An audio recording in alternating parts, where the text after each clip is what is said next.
What is perhaps your take on these leaks and why we're seeing them now? I think most important is the fact that the leaks are revealing to the American public in very stark terms the extent to which they have been lied to by the Biden administration, particularly in connection with events in Ukraine. They tell the truth. They paint a very grim picture. Ukrainians have sustained heavy losses. It talks in detail about the destruction of their air defenses, their energy grid. It talks about the massive exodus of people out of the country. All of these things paint a picture that is radically different from what Mr. Biden and his supporting cast have been telling us. You're exactly right. And of course, we hear then Admiral Kirby then saying you shouldn't even be reporting on it. No one should even be talking about it. Kind of just zip your lip. Is that quite concerning to you, especially as you said, a lot of the information that is coming out of this, if it does prove to be accurate, then as you said, it completely undermines what we've been told for so long now. Do you think that's perhaps why Admiral Kirby doesn't want anyone talking about it? Well, I don't think it's just Admiral Kirby. I think everybody at the top of the administration is embarrassed. In addition to telling the truth about the true state of affairs in Ukraine and the fact that the Russians are absolutely winning this war and the Ukrainians are losing it dramatically, they're also telling you the truth about our spying operations on foreign countries, particularly the leadership of many of our friends and allies. This is extremely embarrassing. If you're the president of Korea or the Prime Minister of Japan, or whatever you may be, and you discover that suddenly everything you are saying, decisions you are making, are known in the United States by the president long before you even have a chance to announce them, that's very serious material. So I think it's very embarrassing and it's very damaging. It's going to undermine our credibility at home and abroad.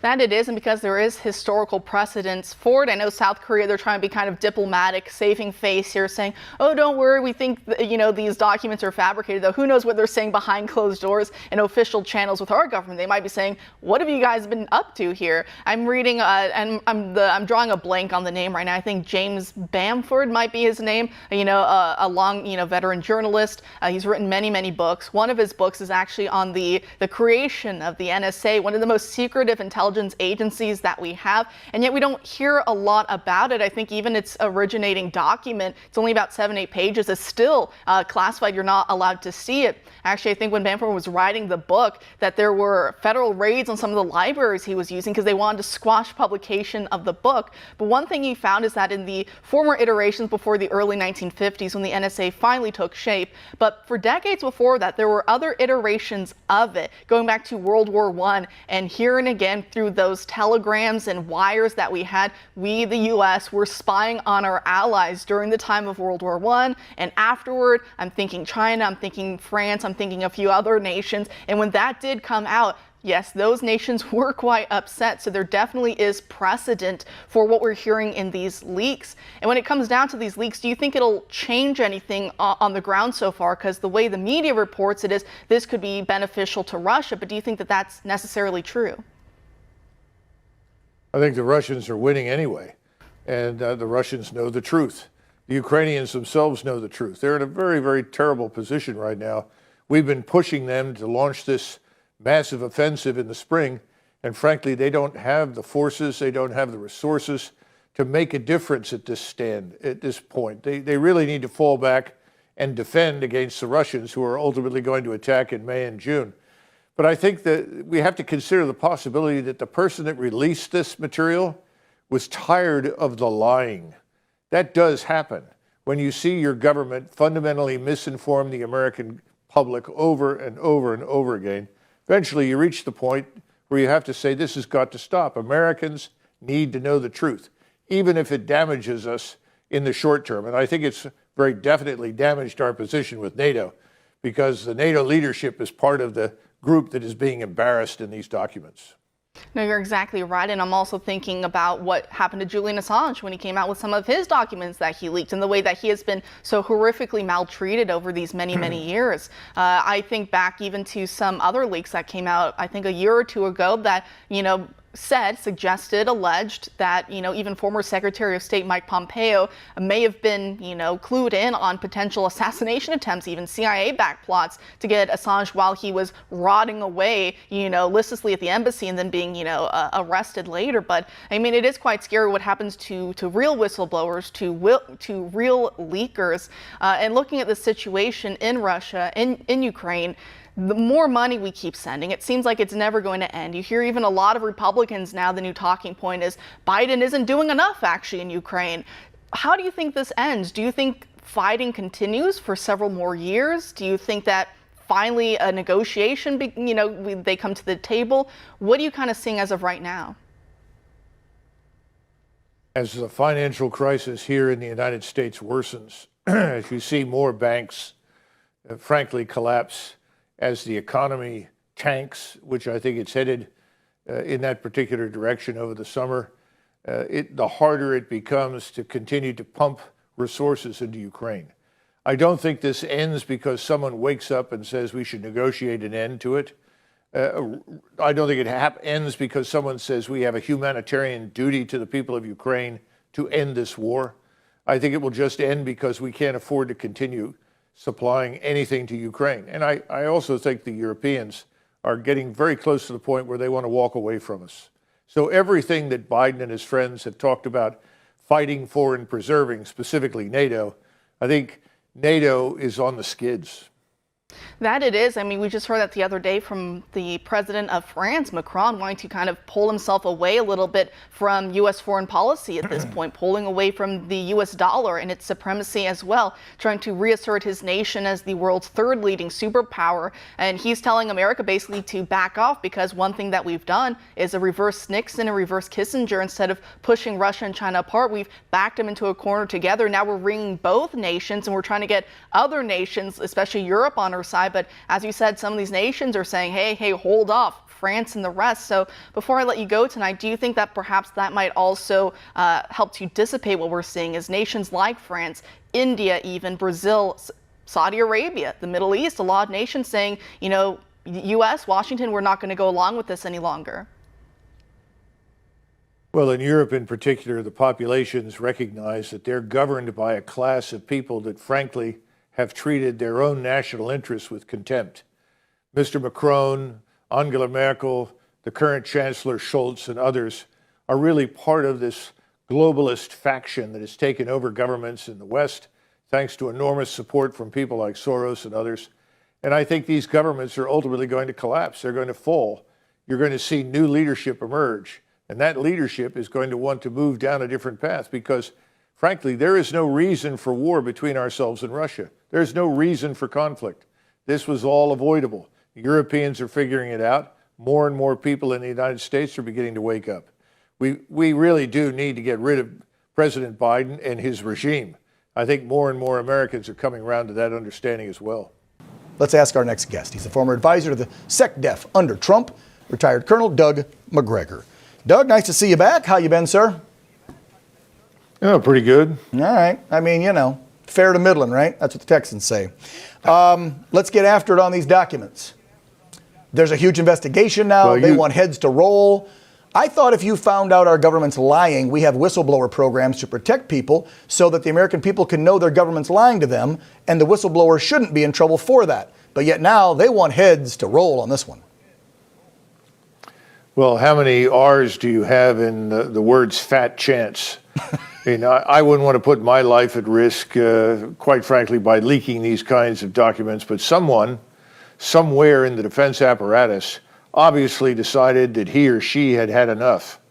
And it appears that these documents were actually downloaded, then subsequently photographed, and then eventually uploaded separately. This makes it much harder, obviously, for the Defense Department to track down the culprit. But your points are very, very important.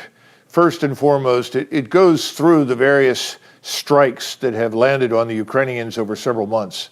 And there has been a systematic effort to utterly destroy and disable the radars and the missile launchers that are part of the Ukrainian air defense. It's worked, and they're effectively naked. And you cannot survive on this battlefield unless you can counter the unmanned systems, the overhead platforms, and the enemy's artillery.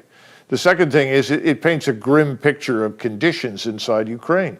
The energy problems, the morale, the population, the numbers of people driven out of their homes and have voluntarily left the country. Again, this is not really news to you, Dan, and to me. We've been talking about these things, but it's news to a lot of people in the United States who have foolishly believed whatever the Biden administration told them. Correct. Yes, that's what, and again, Colonel, I'm like you. I know that, how do I put this so I don't upset our folks? Look, we deserve the truth, and I'm talking to the viewers now, not the Colonel.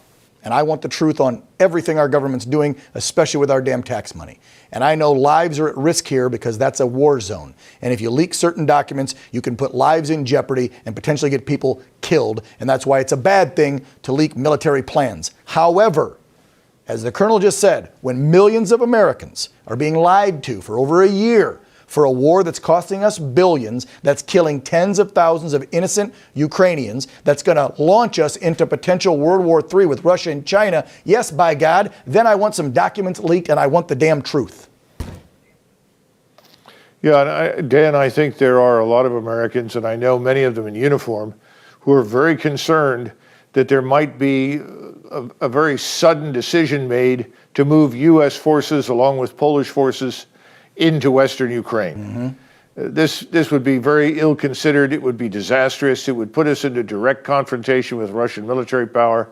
It's not the sort of thing we want to do. And by the way, our NATO allies want nothing to do with it for the most part.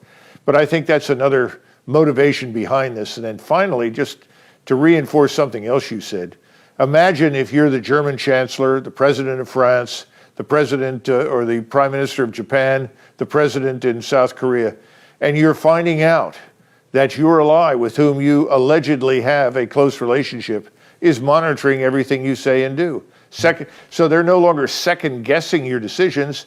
They know the decisions you're making before you make them.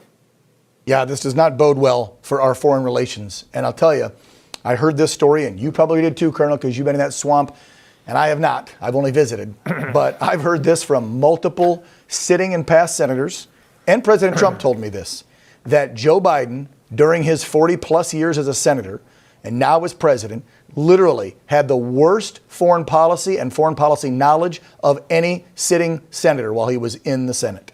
And now he's the commander-in-chief. That's scary as hell. And you can see it every day in our relationships with our allies. Absolutely. And I don't see it getting any better in the near term. Colonel, a couple more things I want to throw out there real quick with you. So, also revealed this week, Egypt secretly planning to supply rockets to Russia also came out in these leaked documents. Egyptian officials deny this is happening, but the documents say they are. What do you know about our ally, or kind of ally, Egypt, giving Russia rockets? Well, truthfully, Egypt has had a long relationship with Russia. Back in the days of the Soviet Union, the Soviets backed the Egyptians repeatedly in confrontations with Israel, but also provided a lot of foreign aid to them. And the Egyptians actually have a good rapport with the Russians. I'm not surprised by it. I wouldn't be surprised if the Israelis, left to their own devices, would not also be interested in supporting the Russians. We have to understand something, that for most of the people in the world, they don't see this through the Cold War lens that we have. We still tend to look at Russia as evil, as something connected to the Soviet Union. Russia is no longer communist. It's a very different state, and many people in the world do not see it in those terms. So I'm not really surprised by that, and I don't think that is a menacing act from the standpoint of the United States to our interests. But I think the Egyptians, like many others, they want to keep the door open to Russia. Well, I would go a step further even too and say they also probably don't care if it upsets the Biden administration, because it's not like our allies are respecting our alleged commander-in-chief like they did the previous administration. Final one to you, nothing to do with Russia, but yeah, it kind of does, because it's a communist country, and that's China. Because we know that Xi Jinping was there for a 3-day visit a couple of weeks ago, buttering up to Putin, and they're obviously securing their alliance, which is going to be through energy, through finances, through weaponry, whatever, but that partnership is solid. And now we're seeing, just this past weekend, China did a ready-to-fight military drill where they almost surrounded Taiwan and did like simulated bombings, like pretty much they were going to take over the whole country. Scary times. Colonel, your thoughts on what China just did this past weekend? Well, this is a message that the Chinese are not necessarily sending to us, but to the government on Taiwan. But keep in mind, the government in Taiwan also knows how difficult it is to seize that island. When we looked at Taiwan during the Second World War, Nimitz wrote it off and said it's too difficult to seize. They have almost no beaches to land on, sheer rock faces almost around the entire island. Very difficult place to take. The Taiwanese know that, but also know that at the time this exercise was happening, just a few days prior, you had Lindsey Graham and Senators Rubio, I think, may have been part of it, talking about a potential blockade of the Strait of Malacca. Remember, everything that China imports in terms of food and energy goes through that strait. So the Chinese are not inclined to be very friendly to our interests at this point. Gotcha. But the deal with Russia is very simple.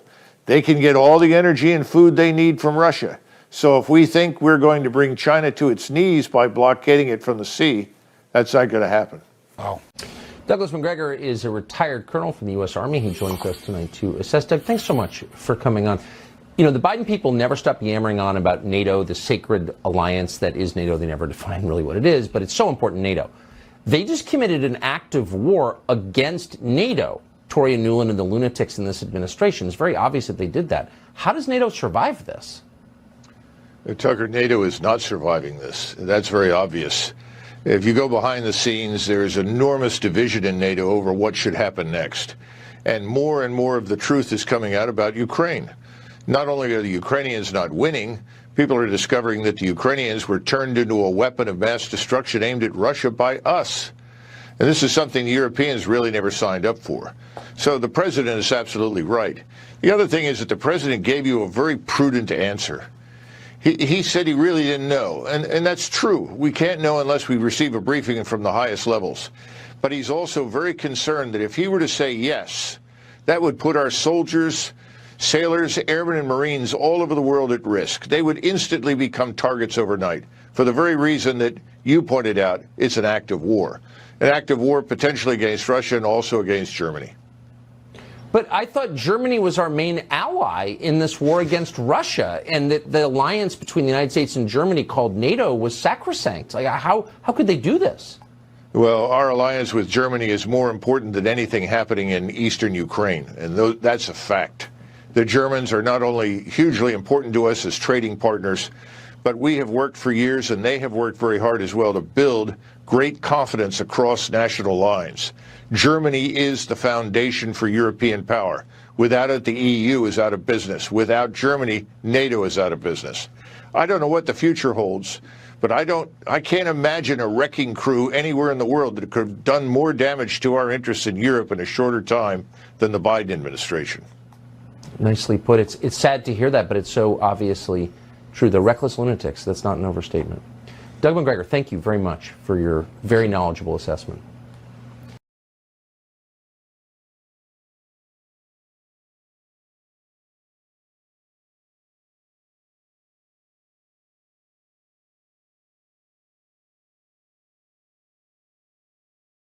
Well, hi, everyone. Welcome back to the show. We have a very special treat. Today, I am joined by Colonel Douglas Macgregor. He is a decorated veteran, the author of 5 groundbreaking books on military transformation. He holds a PhD in international relations, and he is a highly respected expert on defense and foreign policy. He was also the senior advisor to the Secretary of Defense in the Trump administration. So, Colonel Macgregor, thank you so much for joining me. Sure. Well, you have been remarkably accurate with your analysis and predictions, especially covering Ukraine. And you have said that the war will likely end with Russia controlling all of eastern Ukraine, if not all of Ukraine. And we're starting to see a more accurate picture emerge in the media about what's really happening. So can you kind of summarize what you believe will happen next in Ukraine and why it's important to ordinary Americans? Yeah, well, I think it is very important to Americans to know the truth. And the truth has been very unpopular for quite a while. Don't want to cover too much history, but this war has been brewing for well over a decade. Some people would argue for at least 20, 25 years. because of the unwillingness in the West to look at the reality that the way the map is drawn of Ukraine, it is inaccurate, frankly. There are Ukrainians, true Ukrainians, but they did not live in Crimea. It's never been part of Ukraine. And most of the area that we call the Donbass, the Donetsk Basin, is really Russian, and the people that live there are Russian. And the easy way is to go back and look at the electoral maps showing how people voted over the last, previous elections. You see that the East is overwhelmingly voting in favor of the pro-Russian candidate, and the West, which is on the other side of the Dnieper River, is usually voting overwhelmingly for the anti-Russian candidate, whoever that happens to be. So there was always a need to address this. And I had argued for a plebiscite. Other people argued for it. I also always felt very strongly that it was in Ukraine's interest to be a neutral state, that it could be much like Austria, and like Austria could profit enormously from its neutrality. And this, of course, was sabotaged by first the Bush administration, then subsequently Obama. And I think that Trump was subverted by his own Secretary of State and Secretary of Defense and his entire national security team, who all wanted to press ahead with this expansion of NATO and incorporate Ukraine. So I think President Trump was left sort of standing there without anybody supporting him, and then found himself out of office. And it wasn't long thereafter that Putin gave up, because he said, there's no one I can talk to. There's no one who will negotiate with me. I'm left no choice. Because what we did after 2014 was build this enormous Ukrainian military power that was designed to attack Russia, frankly, from eastern Ukraine. Ukrainians said they wanted to get back Crimea. We said, fine. And they wanted to punish the Russians living in Luhansk, and Donetsk for being Russians and not converting to become 100% Ukrainian, speaking Ukrainian, and so forth, so on. So bottom line is you get this war. And from the very beginning, I think Putin made some miscalculations. He thought that if he demonstrated how serious he was and his country was about the growing threat to Russia in eastern Ukraine, that we would pay attention to him. Well, we did, but we decided to double down on the threat that we were creating. And his great fear was that in addition to this Ukrainian army, that of course theater ballistic missiles would show up that would put his entire nuclear deterrent as well as all of his major cities at risk. So he marched in, and initially it was a very cautious approach designed to do as little damage as possible, kill as few people as possible. And it took really almost until the summer to figure out there's nobody out there. Nobody's going to talk to us. Nobody's going to negotiate. We're stuck. We're going to have to change our entire approach. And so we go into this long haul approach, which is basically a 30-month plan for a 30-month war. And that's what he adopted in the summer. We've had this massive Russian military buildup to the point now where we have what Biden and his supporters said he didn't want, which is this large and powerful Russian military power sitting on NATO's eastern border. In other words, he went in theoretically to protect NATO, and he got the opposite. And NATO is rapidly falling apart. And we see from these leaked documents that have come out the tremendous disunity inside the NATO alliance. And for your purposes, I'm sure your listeners know that one of the fatal mistakes that we made was to assume that Russia was this economically weak, backward power. I think someone put it, was it McCain, who said Russia's a gas station with nuclear weapons? That's right. They discovered they could not be more wrong. So Russia has an abundance of resources and energy, of course, which makes it the perfect partner for China that needs all of that to continue to sustain its economic expansion. And we've ended up on the wrong side in the sense that we're suffering economically. Our European allies are suffering very, very acutely from this war and from all these self-defeating sanctions. Well, I was actually going to go there next. In Ukraine, we seem to have made financial sanctions the centerpiece of our military strategy, weaponizing the dollar. And economic sanctions were a useful weapon, decades ago, but the world has evolved to really neutralize them. So what implications do Western financial sanctions failing so visibly have in the geopolitical sphere here? Well, keep in mind that for many, many decades, we've used our command of the World Bank and other financial centers because effectively the dollar dominates everything. We not only pass on our debt to others by compelling everybody else to use the dollar, but the institutions, global institutions, use the dollar because it's convenient. And what we've done is we've effectively bullied so many people for so long that many are now saying, well, Russia's got a point. China's got a point. Why should we do business constantly in the dollar? Now, this doesn't mean that the so-called reserve currency is going to go away instantly, but I think it's in serious trouble. So this de-dollarization is very serious at this point. We shouldn't underestimate it.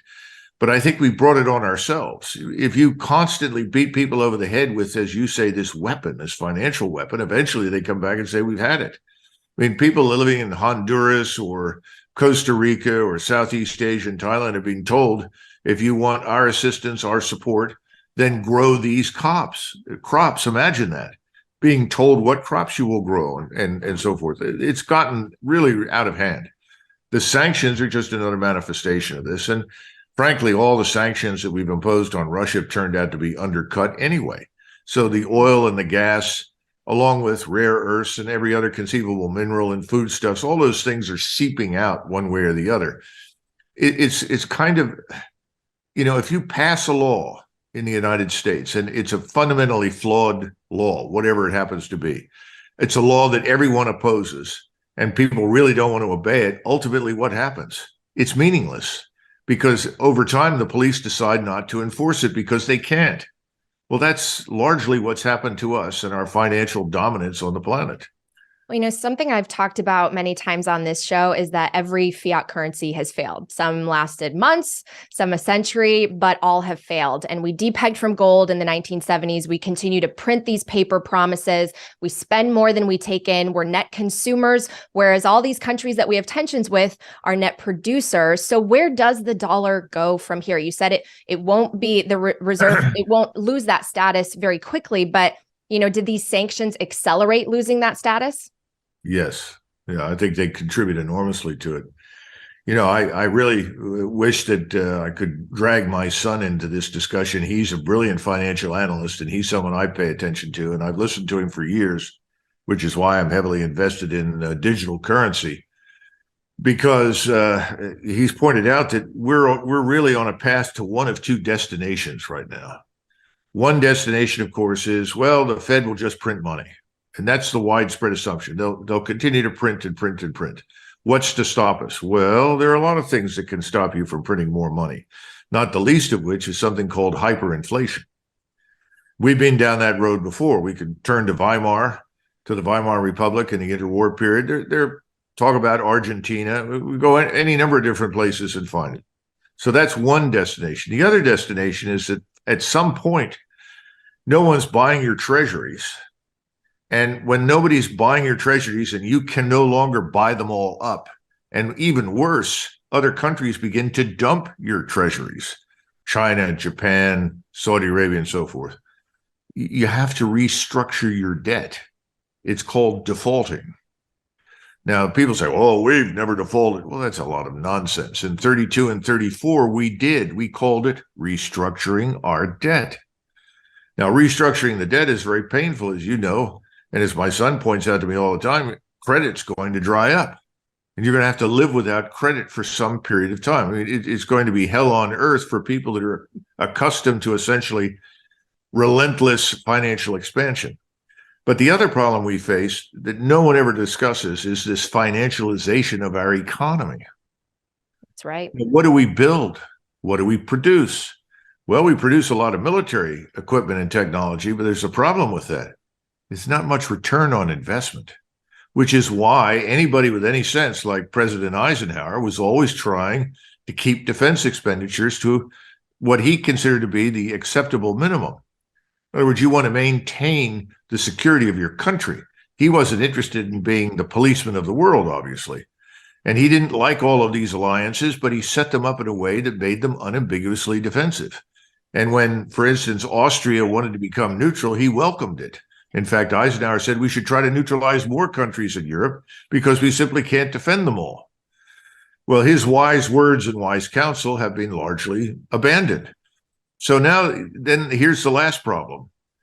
In addition to having sort of built the empire that we can't afford, much like the British did, and then run ourselves into bankruptcy, where do you put your store of wealth? How do you preserve it? And I think digital currency is one of those options. And in fact, it may be, I shouldn't make these kinds of predictions, but of course, John Kenneth Galbraith, who once said that economic forecasting exists to make astrologers look professional. So I feel like I can make an economic forecast since I think Galbraith was right. I have a feeling that digital currency over time may well replace most of the fiat currency. Do you think that Bitcoin could serve as a global reserve currency? I don't know. I mean, I'm in over my head, and everyone out there will say, "Well, you didn't go to the Wharton School." That's true. Now, my grandfather went to the Wharton School at the University of Pennsylvania. Both of my grandfathers went to Penn, but it doesn't help me. I didn't. I'm not a business school graduate, although I have lots of people telling me not to worry about it. But that's never, that's another issue. But the bottom line is, I don't know, but I think digital currency that cannot be controlled and manipulated through a central banking system is something that's very, very appealing to people. Now, beyond that, I don't know. I wish I could make more profound predictions for you, but I can't. But I think that's real. I mean, isn't everyone sick of the banking system's manipulation of wealth and power? For how many years have we gone through this? And then somebody says, well, when the Fed was established in the United States, in the intervening years, we're down to 10%, the dollars at 10% of what it was worth in 1911? It's incomprehensible. So I think there's a desire for something else. There's no question about it. And I think digital currency has a bright future. Beyond that, I can't say too much. Right. I definitely agree that we need a parallel system. I think a lot of the policymakers use Bitcoin as an invisibility cloak. They make it look like the threat when actually they don't want to admit that their own policies are what got us here. And if we lose the dollar's reserve status, we won't be able to sustain these trillion-dollar deficits, part of which go to fund the military, right? So things will need to change. The military budget will have to come down to something reasonable for the size of our economy. I know that right now from sources within the military, they're still basing budgets on 2% CPI and not accounting for the increase in inflation. Entitlements will be affected. So how do you see this really playing out? Well, there are three things that your viewers need to understand. First of all, money into defense does not necessarily produce capability on the other end. Just spending money doesn't equal capability. We spend far too much for what we get in most cases. In some cases, we spend a great deal and we do get a good return on investment. I think that's particularly true in surveillance, intelligence, reconnaissance, platforms, and capabilities, but many other areas we simply don't. So that's the first problem. Second problem is that, your current military establishment remains tragically a brilliant tribute to the Second World War. We're still building surface fleets around aircraft carrier battle groups.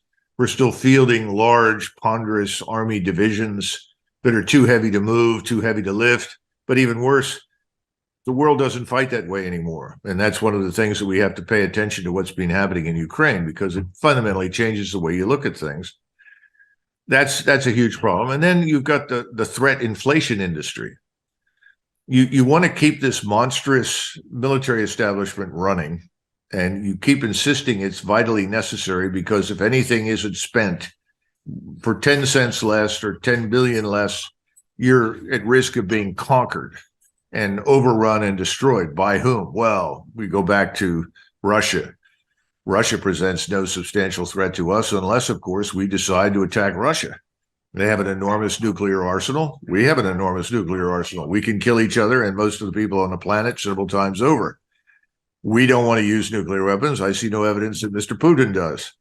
That's kind of a dumb way to look at it. Secondly, we continue to see Russia through the Cold War lens. Everyone keeps acting as though it's the Soviet Union. It's not. Russia's a very different country today. China, people can go, the Communist Party of China is doing this and this, and the Communist Party of China. The Communist Party of China is a joke.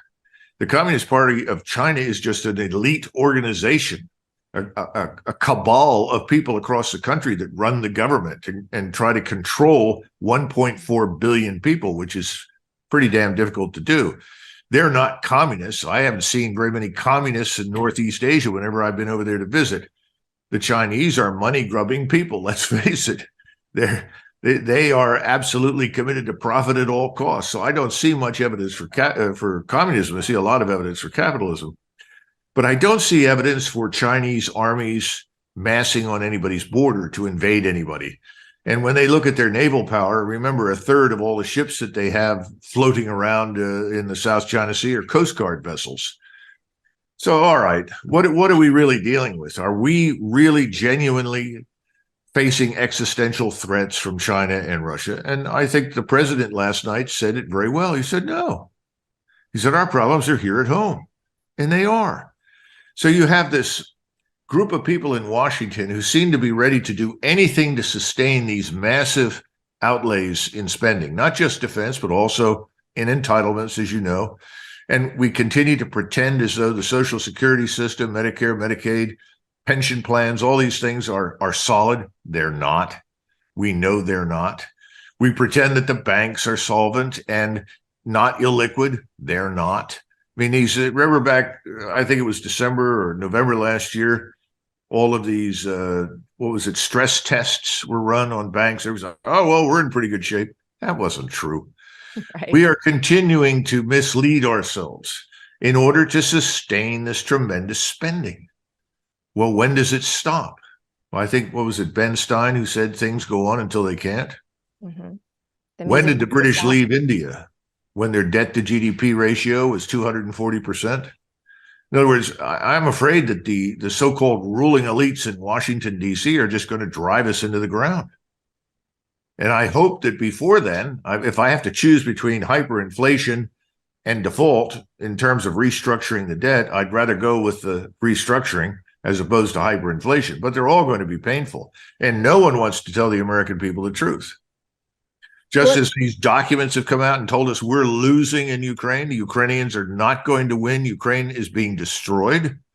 We have the same problem at home. Our financial system is being destroyed by us. Well, let's talk a little bit more about China. First of all, what do you make of the meeting between President Xi Jinping and President Emmanuel Macron of France? And what does that mean for geopolitics, given everything you've just covered? Well, when you see President Xi stop thinking about communism, forget that, and think of him as the contemporary emperor of China. China is an empire unto itself, much as we are on the North American continent, frankly. But China is an imperial state, not with goals and objectives to conquer the world, because they've got 1.4 billion people. They've got enough. You know, as a Japanese commander, after a couple of years in China in the 1930s, turned to the emperor and said, you know, the problem in China is there's nothing in it but Chinese. In other words, what are we doing here? This is crazy. And the Japanese were trying to get out. The point is that Xi looks at Macron and sees Macron as a potential trading partner. Remember, China's focus is to the restoration of this thing called the Silk Road. Right. And you have several sort of lines of communication that run across the map. They all run through Central Asia.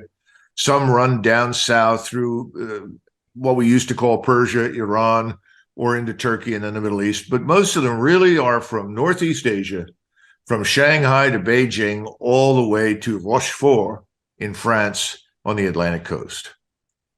Now, why is this so important? It's important because we have the most powerful submarine fleet in the world. We may have a shrinking surface fleet, but surface fleets don't fight battles and win wars the way they did 100, 200 years ago. Today, everything is a function of the submarine at sea, its ability to essentially neutralize you, put you out of business.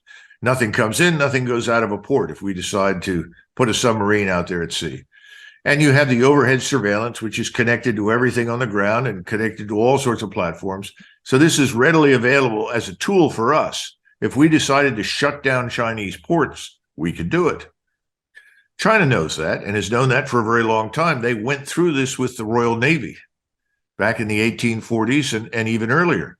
So what have the Chinese concluded? Well, we need to bypass the maritime route to the extent that we can.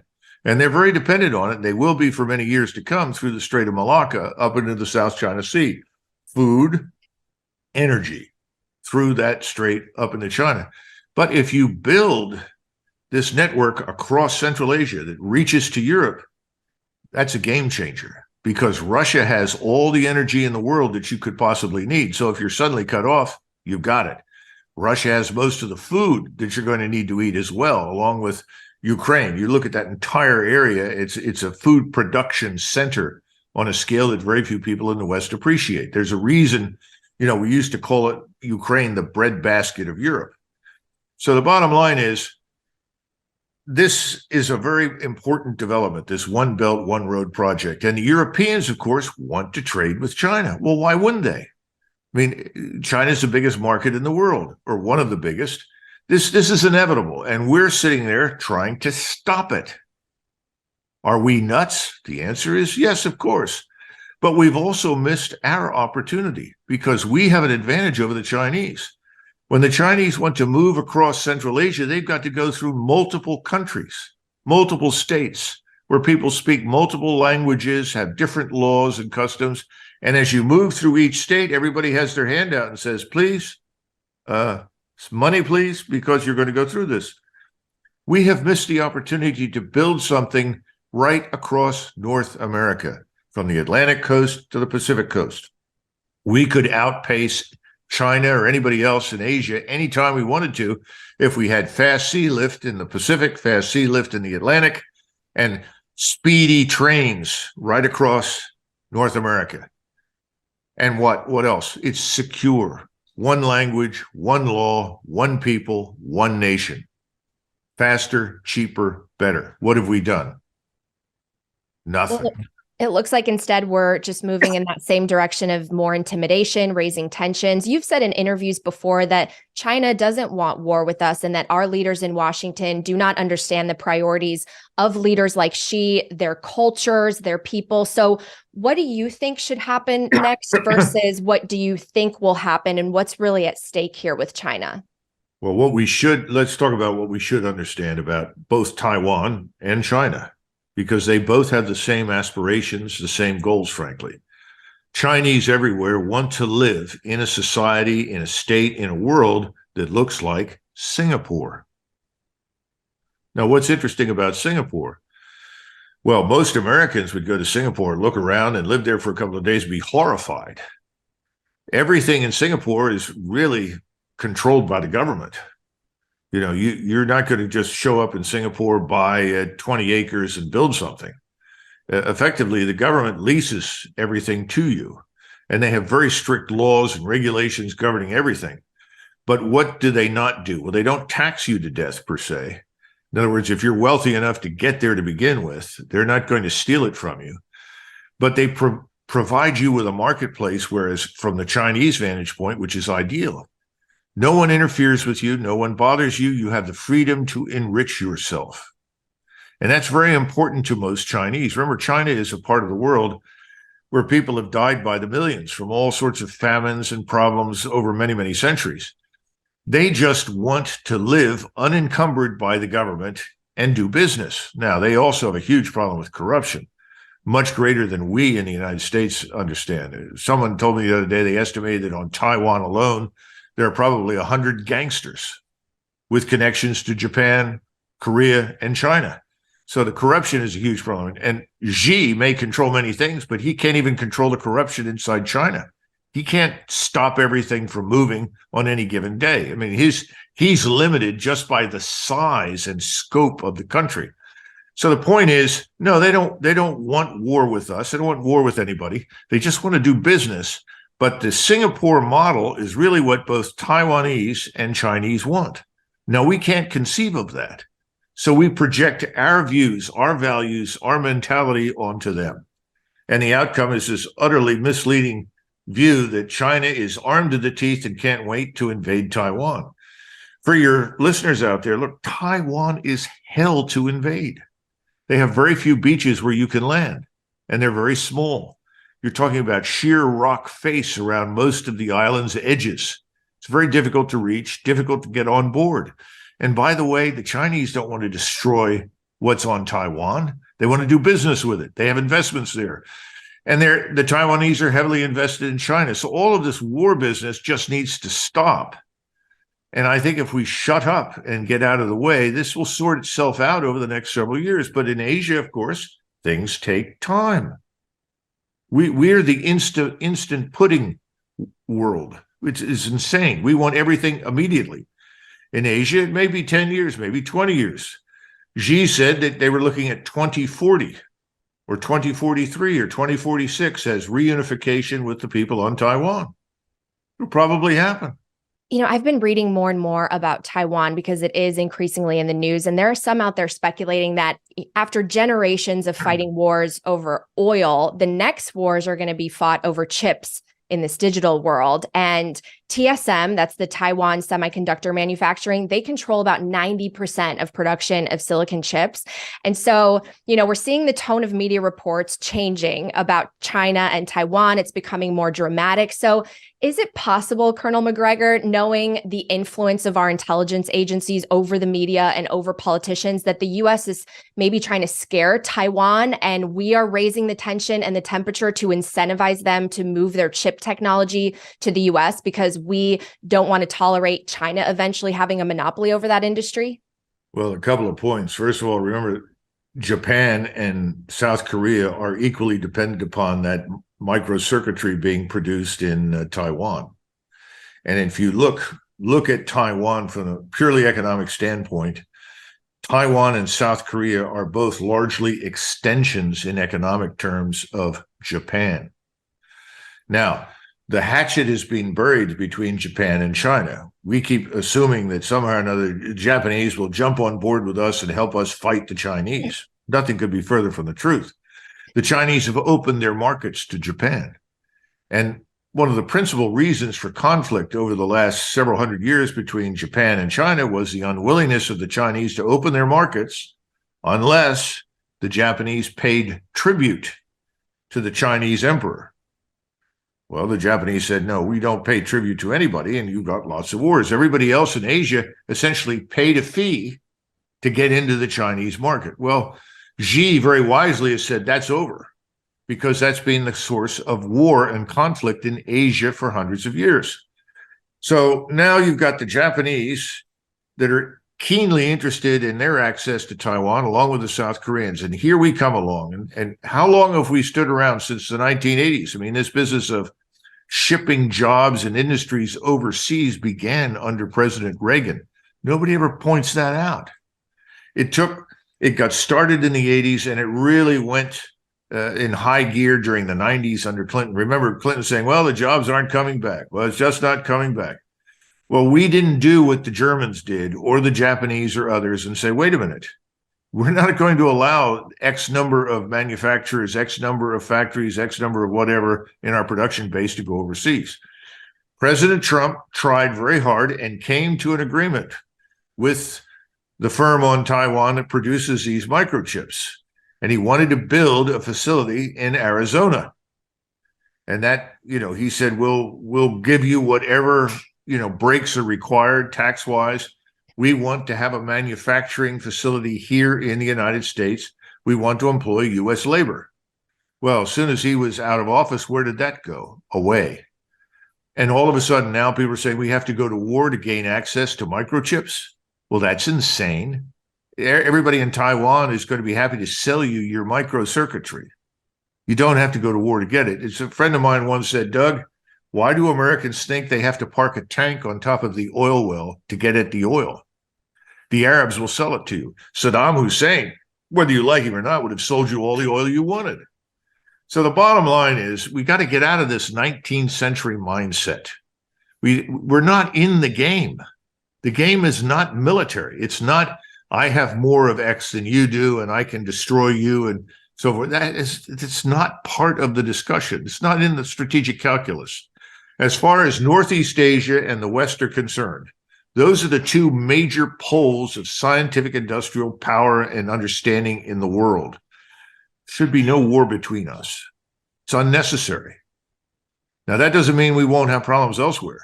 But the point is, there's no need to go to war for microcircuitry. I think I heard this Representative McCall in Texas make some sort of stupid remark like that. Again, there's this underlying supposition that if you do something we don't like, you must be the enemy. Lots of people do things we don't like. We do lots of things other people don't like. Doesn't make us enemies.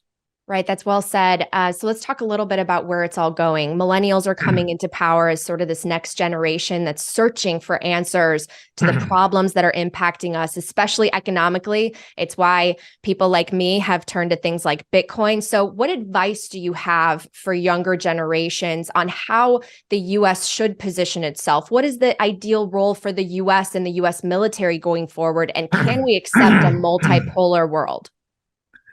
Well, as far as millennials are concerned, I hope the right millennials end up in charge, because the millennials coming out of the Ivy Leagues and the service academies are all brainwashed into this globalist world order nonsense. We've got to get out of that business. We've got to understand that we are not imposing order on the world. The world is always somewhat disorderly and will remain somewhat disorderly. That's not all bad. We are a participant in the world, but we don't control it, nor do we want to. It's a bankrupting exercise. Everybody who's tried hegemony has failed and ultimately ended up ruined in bankruptcy. So we don't want to do that anyway. Secondly, understand that we need to look at defense from the standpoint of defense. We need to get out of this business of intervening in other people's countries because of a particular lobby in the United States. And there are many, many lobbies, foreign lobbies in the United States, that are also connected to defense industries that have an interest in conflict because they want to sell their products. We've got to get control of this thing, and we need to scale back our investments in defense, but we need to invest more prudently and competently. You know, we have 44 four-star generals on active duty today. When I say generals or admirals, 44. And we have perhaps 1.1 million people in uniform. Now, at the height of the Second World War, when we had 12 million men in uniform, we had 7 four-stars. Wow. What's wrong with this picture? Now, your millennials out there must have learned something in business school about overhead and the tax that you pay for monstrous and unnecessary overhead. The overhead in American national defense is atrocious. It's outrageous. We have been busily hollowing out the military from year to year to year, the people who actually deploy and fight, and keeping all of the generals and adding to them. Again, every time there's an opportunity for an intervention, the Defense Department comes across and says, well, you need more admirals, more generals to run the intervention. It's crazy. So that we got to get control of that thing. And then we have to really focus on what do we need as opposed to what do we want? In other words, there's always a wish list. Then there's a need list. We got to get back to what do we need? Do you really think we need 10,000 nuclear warheads? Are 5,000 nuclear warheads enough? Are 2,000 enough? I once had a French general tell me, Douglas, 1 warhead is enough. In other words, anybody who thinks you're going to use 1 warhead against them scares the living hell out of them. And by the way, that's appropriate because nuclear weapons are terrible, they ruin life on Earth. Nobody wants to go there because Washington, D.C. is a money machine. And anyone who steps forward and says these things, and by the way, President Trump has said some of these things too, it threatens the money flow. We've got to stop it. We can't afford it. Right. We've enjoyed the privilege of that deficit without tears, right? We've been able to print. Our leaders only think as far as the next election cycle. Some of them can't think past 10 years because they're in their 80s. And people like me, we don't have a 10-year time horizon. We're looking out 40, 50 years. So, I mean, what do you think this country looks like several decades from now? Depends. The top priority for the United States in terms of national defense, first and foremost, close the border. Stop the influx of millions of people for whom, frankly, it's not a question of room. Everybody will say, well, we've got lots of space. We can't employ them. We can't absorb them and put them to good purpose and use. So that's the first thing. Second thing is we've got to restore the rule of law inside the United States. Anyone who comes from overseas tells you they love to do business in the United States because they don't have to pay the bribes to everyone in sight that is usually required around the world. But the rule of law has broken down in too much of our country. So those are the two things that have to happen right away. The rule of law also means a lot of these people that have come here illegally are going to have to leave. That doesn't mean they can't come back legally, but where do we put them? Where do we house them? And if we're headed into a period of scarcity, as opposed to the enormous abundance that we've enjoyed, it's very dangerous to bring in millions of people that you look at and regard as foreigners. Because then the foreigner is seen as somebody taking your job, absorbing your benefits. Do you understand what I'm saying? It's a very dangerous situation. We haven't been thinking about any of these things because we don't see the pain train that we're about to ride. All we've seen is the fun train, the party train. Get on, party away. There's plenty of coal left. The locomotive will keep running. Well, the locomotive is grinding slowly to a halt. It may not make it much longer. What do you do then? You have to start throwing people off the train. Right. We've taken advantage of our position as global reserve currency. We've exported much of our inflation. I know we're starting to run out of time, but I did want to ask you, President Trump has said publicly that if he were in office, he could end the Ukraine war in 24 hours. Do you have any insight on how he would do that? I mean, what's the best case scenario for extracting us from this situation at this point? Well, the first thing that I think President Trump would do is that he would send a message to President Putin and tell him that we are prepared to hold talks with him or his representatives without preconditions. And what have we always heard from Biden and from Zelensky? Well, all Russians have to leave Ukraine before we'll talk to anybody. All Russians must evacuate Crimea. I mean, it's like telling the Israelis you must all commit ritual suicide to make millions of Muslim Arabs happy. That's a lot of nonsense, right? So that's not going to work. So it has to be talks without preconditions. That's number one. Number two, neutrality is on the table. We'll accept neutrality for Ukraine. We don't need Ukraine in NATO. NATO's too big as it is. It's a huge, unwieldy monster. And by the way, NATO should have been Europeanized 30 years ago. Why are we still there paying the freight and paying for everything? It's unnecessary. So those are two things right away that I think President Trump would say. No preconditions, neutrality, absolutely. Then the tough questions are, where do you draw the lines? And what kinds of assurances do you give the Russians that we will not come back in the future and do what we did from 2014 until 2023 or 2022, and that is build up the Ukrainian military establishment.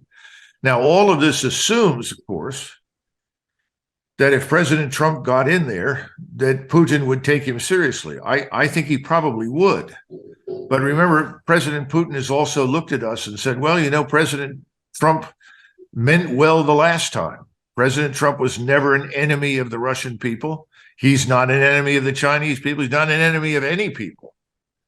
But it didn't matter, did it? Because the people that held appointments in his administration were committed to hostility toward Russia, China, and elsewhere. So that's a huge problem. Who's he put in? He's got to have a completely new team. And then you're still dealing with this sort of greedy Congress, greedy Senate and House that wants money, money, money, money, money. They've become addicted to the financialization of the economy. They want the transaction fees, just like the boys in the banks on Wall Street. They want to get their transaction fees. Well, that's the same thing true now in Washington, D.C. I often say the ideal president would probably be Oliver Cromwell, the Lord Protector of England, because he put an end to a lot of that corruption. And that was the biggest problem he faced in England. It's the corruption of the ruling elites. So there's no easy answer, but I think that's what's on President Trump's mind. And I know he's very serious about it. Well, you've said it before. We have the best government money can buy. And, I think Putin is definitely prepared to keep this war going if we don't move in the direction of talks. But where I want to end it is, I know that you're a father. You have so much experience and you've seen this country change over the last several decades. And I was just wondering, do you have hope that it will get better? And how can we take from this conversation something that is a call to action and do something? How can the viewers and the listeners do something today that will move us in the right direction? I think in the short run, the most important thing you can do is demand accountability from the people who are currently sitting in Washington. I remember vividly when President Obama surrounded by large numbers of globalist neocons, had been persuaded to put together strike packages for use in Syria, which would have expanded the ongoing disaster in Iraq to Syria. And when people heard about this, hundreds of thousands, millions of phone calls and messages started pouring in. So by the time he got to the podium, he said, "I'm not going to do it." Turned around and walked off the stage. So you can have an impact on these people. But the only way you have an impact is to threaten them with the loss of their office. And that, unfortunately, is not always easy to do, but you can make it abundantly clear that war should not be on the table right now for China or Russia. And that our principal focus as a great power today should be to end the war in Ukraine, exactly as President Trump has said, and stop pretending that the Russians are evil. They're not. They're normal people, just as we do, with legitimate security interests. Same thing's true for China. Everyone forgets that Taiwan was the unsinkable aircraft carrier for the Imperial Japanese Armed Forces that invaded China and killed millions of Chinese. We may brush that aside and treat that with contempt. We should not. We need to understand other people have legitimate interests. You've got to demand that of the people that you're voting for. But remember, you're competing because you're not paying them. Their salary is modest. They're busy stuffing their pockets full of cash from all the lobbyists and the other voices in the background urging them to do stupid things. Somebody said it's not voters who win elections, it's donors. That's the tragedy. Well, it's something we want to change. That's why I'm very passionate about the idea of separating money from the state, if it's possible. Colonel Macgregor, thank you so, so much. You're a voice of reason during times where more common sense and reason is really needed. So thank you so much for all your time. Well, thank you for having me.